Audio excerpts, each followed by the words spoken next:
Hello student, good morning. आज मैं आपको पढ़ाने जा रहा हूँ नेफ्रोटिक सिंड्रोम। रीनल डिसऑर्डर की सेकेंड डिजीज है नेफ्रोटिक सिंड्रोम। ठीक है, हम क्या पढ़ रहे हैं? यूरिनरी सिस्टम की सेकेंड डिसऑर्डर क्या है? Nephrotic syndrome. देखो नेफ्रोटिक सिंड्रोम क्या होता है? नेफ्रोटिक, देखो नेफ्रोटिक किससे रिलेटेड है? नेफ्रॉन से। किससे? नेफ्रॉन से। और सिंड्रोम का मतलब क्या होता है? सिंड्रोम का मतलब क्या होता है? Group of symptom. ठीक है, सिंड्रोम का मतलब होता है ग्रुप ऑफ सिम्टम। इसको क्या बोलेंगे? Group of symptom. Group of symptom. ठीक है, इस डिजीज में क्या होगा? देखो नेफ्रोटिक सिंड्रोम के अंदर क्या होगा? मतलब एक से ज्यादा क्या होंगे? सिम्टम होंगे। ठीक है, ग्रुप ऑफ सिम्टम। ये एक सिंड्रोम है। ठीक है, क्या ये एक सिंड्रोम है? Group of symptom. ठीक है, इसके अंदर सिम्टम का एक ग्रुप दिखेगा। ठीक है, इसको क्या बोलेंगे? Nephrotic syndrome. Nephrotic syndrome normally इसकी देखो इटियोलॉजी होती है वो अननोन होती है। ठीक है, ये क्या होता है? आइडियोपैथिक होता है। अननोन इटियोलॉजी को क्या कहते हैं? आइडियोपैथिक। क्या कहते हैं? आइडियोपैथिक। क्या बोलते हैं? आइडियोपैथिक। फिर भी हम कुछ रिस्क फैक्टर कह सकते हैं या कुछ इटियोलॉजी कह सकते हैं। ठीक है, क्या कह सकते हैं? देखो मैंने आपको कल पढ़ाया था ग्लोमेरुलर नेफ्राइटिस। तो ग्लोमेरुलर नेफ्राइटिस को अगर ट्रीट नहीं किया तो ये क्या करेगा? Nephrotic syndrome. ठीक है, जो ये हमारा ग्लोमेरुलस है। ठीक है, ये क्या है हमारा? जो हमारा ये ग्लोमेरुलस है। ठीक है, ये क्या है? ग्लोमेरुलस है। अगर इसके डैमेज हो जाए, ठीक है, जो हमारा ग्लोमेरुलस है अगर ये डैमेज हो जाए तो क्या होगा? मैंने आपको कल ग्लोमेरुलर नेफ्राइटिस के अंदर बताया था कि मतलब इसके डैमेज होने के बाद में क्या होगा? जो ये बाउमेन कैप्सूल है, ठीक है, इसकी बेसमेंट मेम्ब्रेन के ऊपर क्या होगा? नॉर्मली तो क्या हो रहा है? मतलब जो भी यूरिया, यूरिक एसिड वगैरह वो निकलेगा। ठीक है, यूरिन के साथ। अब नॉर्मल कंडीशन के साथ क्या होगा? प्रोटीन भी आने लग जाएगा। ठीक है, आरबीसी भी आने लग जाएगी। ठीक है, तो क्या होगा? क्योंकि यहाँ पे क्या ग्लोमेरुलस डैमेज हो रहा है, तो ग्लोमेरुलस डैमेज हो रहा है। ठीक है, तो डैमेज होने की वजह से क्या हो रहा है? प्रोटीन यूरिया हो रहा है, हेमेटूरिया वगैरह हो रहा है। ठीक है, ये क्या आगे जाके क्या कॉज करेगा? Nephrotic syndrome. ठीक है, अब इसके हम डेफिनेशन देखते हैं। देखो, it is a clinical syndrome occur due to diffuse glomerular damage. ठीक है, इसको ये क्या है? एक क्लिनिकल सिंड्रोम है। क्लिनिकल सिंड्रोम, सिंड्रोम का मतलब क्या होता है? Group of symptom. ठीक है, ग्रुप ऑफ सिम्टम। ये क्या है? एक ग्रुप ऑफ सिम्टम है, क्लिनिकल ग्रुप ऑफ सिम्टम है। ठीक है, अक्कर ड्यू टू क्यों हो रहा है? क्योंकि हमारा जो ग्लोमेरुलर है वो क्या रहा है? डैमेज हो रहा है। क्या है? जो हमारे ग्लोमेरुलर है ये क्या है? डैमेज हो रहा है। उसकी वजह से क्या होगा? इसके अंदर निम्न मतलब एक से ज्यादा क्या दिखेंगे? क्लिनिकल मैनिफेस्टेशन देखेंगे। देखो, इट इज कैरेक्टराइज्ड बाय सबसे पहले इसके अंदर क्या होगा? Protein urea. ठीक है, प्रोटीन यूरिया क्यों हो रहा है? क्योंकि हमारा ग्लोमेरुलस क्या हो रहा है? डैमेज हो चुका है। ठीक है, इसका नॉर्मल डायमीटर क्या होता है? बहुत कम होता है। ठीक है, परंतु डैमेज होने के बाद क्या होगा? इसके मतलब जो डायमीटर वो बढ़ जाएगा और प्रोटीन भी बाहर आने लग जाएगा यूरिन के साथ। ठीक है, इसको क्या बोलेंगे? Proteinuria. हाइपोएल्बुमिनिया। हाइपोएल्बुमिनिया। ठीक है, नॉर्मल देखो हमारी बॉडी के अंदर प्रोटीन का लेवल कितना होता है? 6 to 8.3 ग्राम पर डीएल। ठीक है, ये नॉर्मल लेवल है। 6 to 8.3 ग्राम पर डीएल। ठीक है, प्रोटीन का नॉर्मल लेवल है। ठीक है, और एल्बुमिन का नॉर्मल लेवल क्या है? 3.5 to 5.5 ग्राम पर डीएल। ठीक है, हाइपोएल्बुमिन का मतलब क्या होगा? मतलब हमारी बॉडी के अंदर क्या होगा? एल्बुमिन का लेवल डिक्रीज होने लग जाएगा। ठीक है, क्यों होने लग जाएगा? डिक्रीज होने लग जाएगा। डिक्रीज क्यों हो रहा है? क्योंकि वो हमारे यूरिन के साथ बाहर निकल रहा है। ठीक है, तो यूरिन के साथ अगर बाहर निकलेगा एल्बुमिन, तो आपको पता है कि एल्बुमिन का काम क्या है? ऑनकोटिक प्रेशर को मेंटेन रखना। ठीक है, ये हमारे एल्बुमिन होता है, ये हमारी बॉडी के अंदर क्या काम करता है? जो हमारा ऑनकोटिक प्रेशर होता है। ठीक है, जो ऑनकोटिक प्रेशर होता है उसको क्या मेंटेन रखेगा। अगर हमारा ऑनकोटिक प्रेशर अगर मेंटेन नहीं रहेगा, ठीक है, क्यों नहीं रहेगा? क्योंकि एल्बुमिन बॉडी से बाहर निकल रहा है। ठीक है, और बॉडी से बाहर निकल रहा है मतलब एल्बुमिन बॉडी के अंदर कम हो रहा है। ठीक है, हाइपोएल्बुमिनिया हो रहा है। ठीक है, हाइपोएल्बुमिनिया होने की वजह से क्या होगा? हमारा जो बॉडी के अंदर एल्कोटिक प्रेशर है वो क्या आएगा? मेंटेन नहीं रहेगा। ठीक है, और मेंटेन नहीं रहेगा तो क्या होगा? जो हमारी वेसल्स है, ठीक है, जो इंट्रावस्कुलर वेसल्स है, ठीक है, जो इंट्रावस्कुलर वेसल्स है, तो उसमें क्या होगा, वो फ्लूइड शिफ्ट हो जाएगा। कहां पर होगा, इंटरस्टिशियल स्पेस के अंदर। और इंटरस्टिशियल स्पेस क्या होता है, जो हमारा टिश्यू के इन बिटवीन टिश्यू के बीच में स्पेस होता है, उसको क्या बोलते हैं, इंटरस्टिशियल स्पेस बोलते हैं, ठीक है। तो ये क्या होगा, इंट्रावस्कुलर जो फ्लूइड है, ठीक है, ये कहां शिफ्ट हो जाएगा, इंटरस्टिशियल स्पेस के अंदर हो जाएगा। और इंटरस्टिशियल स्पेस के अंदर का फ्लूइड इकट्ठा होगा, ठीक है, वहां पर अगर शिफ्ट होगा तो उसको क्या बोलेंगे, एडिमा बोलेंगे। तो एडिमा की डेफिनेशन है accumulation of fluid in interstitial space, ठीक है। और इंटरस्टिशियल स्पेस क्या होता है, जो टिश्यू के इन बिटवीन टिश्यू के अंदर जो स्पेस होता है उसको क्या बोलते हैं, इंटरस्टिशियल स्पेस, ठीक है। तो ये हाइपोएल्बुमिनिया क्या कॉज करेगा, एडिमा कॉज करेगा, ठीक है। एडिमा क्यों हो रहा है, क्योंकि मैंने आपको बताया कि मतलब जो इंट्रावस्कुलर फ्लूइड होता है, ठीक है, जो इंट्रावस्कुलर फ्लूइड होता है वो क्या होगा, हमारे इंटरस्टिशियल जो हमारा इंटरस्टिशियल स्पेस होता है,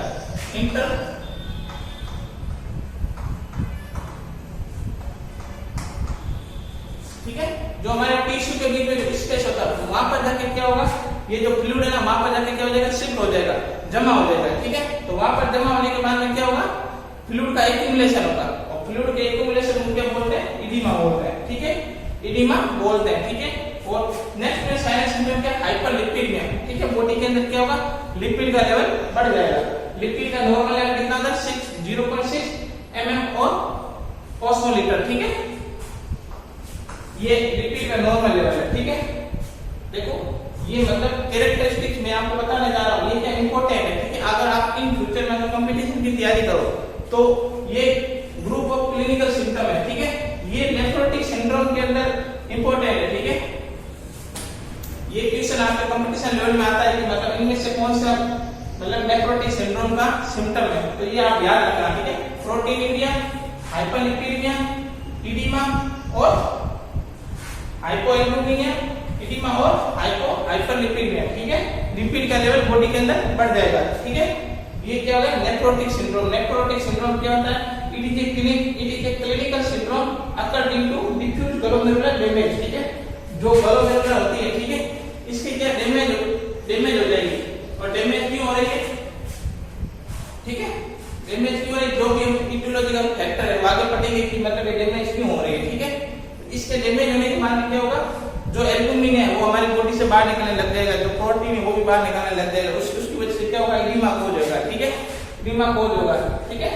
ये क्या होगा, नेफ्रोटिक सिंड्रोम की डेफिनेशन और उसके क्लिनिकल मैनिफेस्टेशन। ये मैंने 4 कैरेक्टरिस्टिक्स इंपॉर्टेंट कैरेक्टरिस्टिक्स आपको बताए, ठीक है।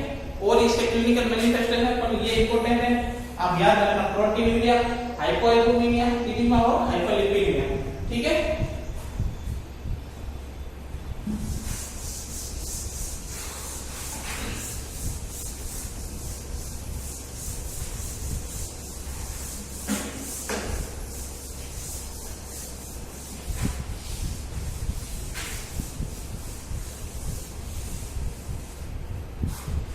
नेक्स्ट में जो साइनस सिम्टम मैंने आपको 4 बता दिए, उसके अलावा और देखो क्या होगा, ओलिगोयूरिया होगा, ठीक है। क्या होगा, ओलिगोयूरिया होगा, ठीक है। एनयूरिया होगा, क्या होगा, एनयूरिया होगा। हिमेचूरिया होगा, ठीक है, हिमेचूरिया होगा, ठीक है, ठीक है। जो भी मतलब बेस्ट प्रोडक्ट है वो क्या होगा, हमारी बॉडी के अंदर क्या हो जाए, बढ़ जाएंगे, क्योंकि जो ग्लोमेरुलस है वो क्या हो रहा है, डैमेज हो रहा है। और डैमेज होने की वजह से क्या हो रहा है, वो हमारी बॉडी के उनका लेवल क्या हो रहा है, बढ़ रहा है, ठीक है। जो ब्लड इंडिया नाइट्रोजन लेवल है वो भी हमारी बॉडी के अंदर क्या हो जाएगा, इंक्रीज हो जाएगा, ठीक है। ब्लड इंडिया नाइट्रोजन लेवल, ठीक है। जो बेस्ट प्रोडक्ट है वो उनका क्या होगा, लेवल हमारी बॉडी से नॉर्मल से क्या ज्यादा हो जाएगा, ठीक है। ये क्या है, नेफ्रोटिक सिंड्रोम के क्लिनिकल मैनिफेस्टेशन। और नेक्स्ट वाला हम क्या देखेंगे, इटियोलॉजी, क्या देखेंगे, इटियोलॉजी।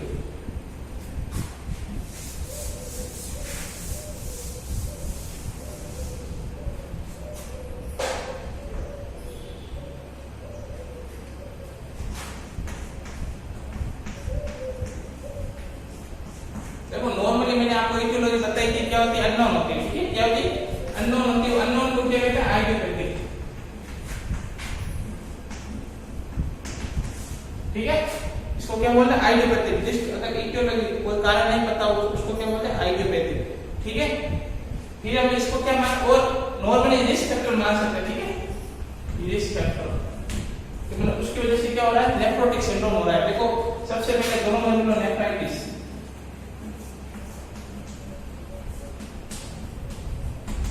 ठीक है, ग्लोमेरुलोनेफ्राइटिस या कोई ड्रग्स हो गई, ठीक है, जो स्टेरॉइड्स हो गई, ठीक है, ड्रग्स हो गई, उसको क्या बोलेंगे, ड्रग्स रिएक्शन हो गई, ठीक है।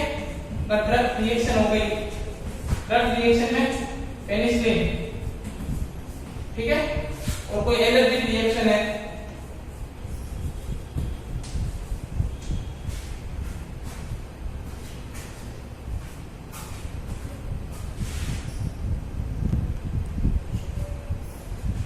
ठीक है। ये क्या है हमारी इटियोलॉजी।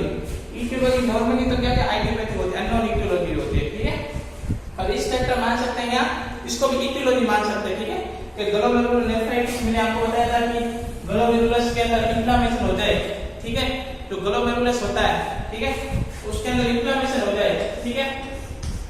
ये हमारा क्या है, ग्लोमेरुलस है, ये इफ्रेंट आर्टरी और एफरेंट आर्टरी, ये हमारा क्या है, ग्लोमेरुलस है। अगर इसके अंदर अगर इन्फ्लेमेशन हो जाए तो क्या डैमेज होने लग जाएगा, ठीक है। इसके अंदर इन्फ्लेमेशन हो जाए तो क्या नेफ्रोटिक सिंड्रोम कोज कर सकता है, ठीक है। और कोई भी ड्रग्स है, ठीक है, ड्रग्स रिएक्शन हो जाए, ठीक है, जैसे कि एग्जांपल पेनिसिलिन, ठीक है, क्या पेनिसिलिन, इसकी वजह से क्या हो सकता है नेफ्रोटिक सिंड्रोम, ठीक है। और नेक्स्ट वन एलर्जिक रिएक्शन, अगर बॉडी के अंदर कोई एलर्जिक रिएक्शन हो जाए किसी टॉक्सिन की वजह से या कोई वैक्सीन की वजह से अगर रिएक्शन हो जाए तो वो क्या कोज कर सकता है नेफ्रोटिक सिंड्रोम। ये क्या नॉर्मल इटियोलॉजी थी, ठीक है। अब इसका हम क्या देखते हैं पैथोफिजियोलॉजी के, मतलब कोई भी डिजीज कैसे प्रोग्रेस हो रही है, पैथोफिजियोलॉजी देखते हैं, ठीक है।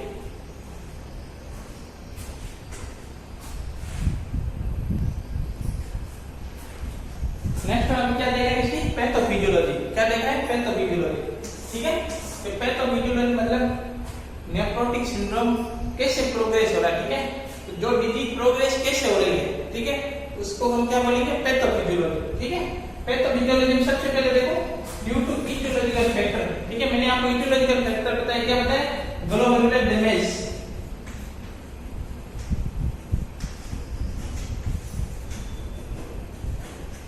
क्या बताया, ग्लोमेरुलर डैमेज, ठीक है। अगर ग्लोमेरुलर डैमेज होगा तो क्या होगा, यूरिन के साथ क्या आने लगेगी, प्रोटीन, ठीक है, यूरिन के साथ क्या आने लगेगा, प्रोटीन, और प्रोटीन आ रहा है तो ऑफ कोर्स प्रोटीन किसका मतलब एल्बुमिन, तो एल्बुमिन भी क्या आने लगेगा, यूरिन के साथ आने लगेगा, ठीक है। तो एल्बुमिन अगर यूरिन के साथ बाहर आने लगेगा तो क्या होगा, हमारी बॉडी के अंदर एल्बुमिन का लेवल क्या हो जाएगा, डिक्रीज हो जाएगा, और डिक्रीज को क्या बोलते हैं, हाइपोएल्बुमिनिया, ठीक है। हमारे ब्लड के अंदर क्या होगा, एल्बुमिन का लेवल डिक्रीज हो जाएगा तो उसको क्या बोलते हैं, हाइपोएल्बुमिनिया। अगर एल्बुमिन का लेवल अगर हमारे बॉडी के अंदर, ठीक है, हमारे ब्लड के अंदर अगर एल्बुमिन का लेवल अगर डिक्रीज होगा, ठीक है, तो एल्बुमिन का नॉर्मल मतलब वर्क क्या है, काम क्या है, ओनकोटिक प्रेशर को मेंटेन रखना, ठीक है। जो फ्लूइड है, ठीक है, जो कहीं पर भी हो जहां पर वो क्या वहीं पर ही रहे, ठीक है, उनके जो फ्लूइड बैलेंस है, ठीक है, उसको क्या रखेगा, मेंटेन रखेगा। कौन रखता है, एल्बुमिन। तो एल्बुमिन क्या रखता है, ओनकोटिक प्रेशर को मेंटेन रखता है, ठीक है। परंतु जो यूरिन के साथ एल्बुमिन आ रहा है तो क्या होगा, हमारे ब्लड के अंदर एल्बुमिन की क्या हो जाएगी, कमी हो जाएगी, और कमी होने की वजह से क्या होगा, तो ओनकोटिक प्रेशर है, ठीक है, वो डिक्रीज होने लग जाएगा, इम्बैलेंस होने लग जाएगा, ठीक है, इंपेयर होने लग जाएगा। तो डिक्रीज होने की वजह से क्या होगा, तो क्या होगा, जो हमारे बॉडी के अंदर इंटरस्टिशियल फ्लूइड होता है, ठीक है, जो इंट्रावास्कुलर फ्लूइड होता है, ठीक है, वो इंट्रावास्कुलर फ्लूइड क्या करेगा, जो हमारे बॉडी के अंदर इंटरस्टिशियल स्पेस होता है वहां पर जाके क्या हो जाएगा, शिफ्ट हो जाएगा, ठीक है। वहां पर जाके शिफ्ट होगा तो क्या होगा, इडिमा, क्या होगा, इडिमा, ठीक है, क्या होगा, एडिमा। एडिमा किसे बोलते हैं, accumulation of fluid in the interstitial space, ठीक है, फ्लूइड का एक्यूमुलेशन होना, एक्यूमुलेशन ऑफ द फ्लूइड, ठीक है, इन द इंटरस्टिशियल स्पेस, ठीक है। इंटरस्टिशियल स्पेस के अंदर अगर फ्लूइड का एक्यूमुलेशन हो जाए उसको क्या बोलेंगे, इडिमा बोलेंगे, क्या बोलेंगे, इडिमा बोलेंगे, ठीक है। और नेक्स्ट हम क्या देख रहे हैं, जैसे कि ये तो होगा इडिमा, तो हाइपरलिपिडीमिया कैसे होगा, ठीक है। हाइपरलिपिड में क्या होगा, जो लीवर होता है वो लीवर क्या करेगा, ज्यादा से ज्यादा क्या बनाएगा, लिपिड बनाएगा, ठीक है। लाइपोप्रोटीन है वो बनाएगा, और लाइपोप्रोटीन बनाएगा तो क्या होगा, यूरिन के साथ प्रोटीन तो बाहर आ जाएगी, ठीक है, और लिपिड है उसका लेवल बॉडी के अंदर बढ़ने लग जाएगा। इसकी वजह से क्या होगा, प्रोटीन यूरिया हो जाएगा और हाइपरलिपिड में हो जाएगा, ठीक है। प्रोटीन तो यूरिन के साथ बाहर आ रही है तो उसको क्या बोलेंगे, प्रोटीन यूरिया, और लिपिड का लेवल बॉडी के अंदर बढ़ रहा है तो उसको क्या बोलेंगे, हाइपरलिपिड में। ये क्या है, इसकी नॉर्मल पैथोफिजियोलॉजी, ठीक है, ये क्या इसकी नॉर्मल पैथोफिजियोलॉजी। क्या नेफ्रोटिक सिंड्रोम किससे कोज हो रहा है, नेफ्रोटिक सिंड्रोम नॉर्मली आप देखो कोई भी इटियोलॉजिकल फैक्टर जैसे कि ग्लोमेरुलस है, ठीक है, ये डैमेज हो रहा है, उसकी वजह से क्या होगा, जो प्रोटीन है एल्बुमिन है वो क्या आएगी, उसके प्रोटीन है वो यूरिन के साथ बाहर आने लग जाएगी, ठीक है, और एल्बुमिन है, ठीक है, उसका वो भी यूरिन के साथ बाहर आने लग जाएगी तो क्या होगा, तो हमारे ब्लड के अंदर क्या होगा, एल्बुमिन का लेवल डिक्रीज होने लग जाएगा, और डिक्रीज होने की वजह से क्या होगा, जो ऑन्कोटिक प्रेशर है, जो हमारे इंटरस्टिशियल जो फ्लूइड होता है उसको मेंटेन रखने के लिए जो ऑन्कोटिक प्रेशर होता है वो क्या है, डिक्रीज होने लग जाएगा। और ऑन्कोटिक प्रेशर का आपको मतलब फर्क पता है कि मतलब ये मेंटेन का काम करता है, ये क्या काम करता है, मेंटेन का काम करता है। परंतु ऑन्कोटिक प्रेशर डिक्रीज होने की वजह से क्या होगा, जो इंट्रावास्कुलर फ्लूइड होता है, ठीक है, जो वेसल्स के अंदर फ्लूइड होता है वो क्या होगा, इंटरस्टिशियल स्पेस, इंटरस्टिशियल स्पेस कौन सा है, जो टिश्यू के बिटवीन स्पेस होता है उसको क्या बोलते हैं, इंटरस्टिशियल स्पेस। तो वहां पर आके क्या करेगा, फ्लूइड इकट्ठा होने लग जाएगा, फ्लूइड क्या होगा, एक्यूमुलेट होने लग जाएगा, और एक्यूमुलेट होगा तो उसको क्या बोलेंगे, इडीमा बोलेंगे, ठीक है, क्या बोलेंगे, इडीमा बोलेंगे, ठीक है, क्या बोलेंगे, इडीमा बोलेंगे। इडीमा जनरल इडीमा भी हो सकता है या लोकल इडीमा भी हो सकता है, ठीक है, लोकलाइज्ड इडीमा भी हो सकता है और जनरलाइज्ड इडीमा भी हो सकता है, लोकलाइज्ड या जनरलाइज्ड। लोकलाइज्ड इडीमा क्या होगा, एक पर्टिकुलर जगह पर होगा, ठीक है, एक पर्टिकुलर साइट पर होगा, ठीक है, क्या होगा, पर्टिकुलर साइट। और जो जनरल एडिमा होता है, जो जनरलाइज्ड एडिमा होता है वो anywhere in the body, body पर, बॉडी में कहीं पर भी हो सकता है, ठीक है, होल बॉडी में हो सकता है, ठीक है, उसको क्या बोलेंगे, जनरल एडिमा। और नेक्स्ट वन क्या होता है, प्रोटीन बाहर निकल रही है तो प्रोटीन यूरिया हो जाएगा, और जो हमारा लिपिड है वो क्या बनेगा, ज्यादा से ज्यादा लाइपोप्रोटीन बनेगा। प्रोटीन तो यूरिन के साथ बाहर निकले तो लिपिड का लेवल बॉडी के अंदर बढ़ा हुआ तो वो क्या होगा, हाइपरलिपिड में, ठीक है। ये क्या है, नॉर्मल पैथोफिजियोलॉजी नेफ्रोटिक सिंड्रोम की। नेक्स्ट हम क्या पढ़ते हैं, इसकी मैनेजमेंट, ठीक है, क्या पढ़ना है, डायग्नोस्टिक इवैल्यूएशन, सॉरी इसके डायग्नोस्टिक इवैल्यूएशन पढ़ना है, ठीक है, इन्वेस्टिगेशन।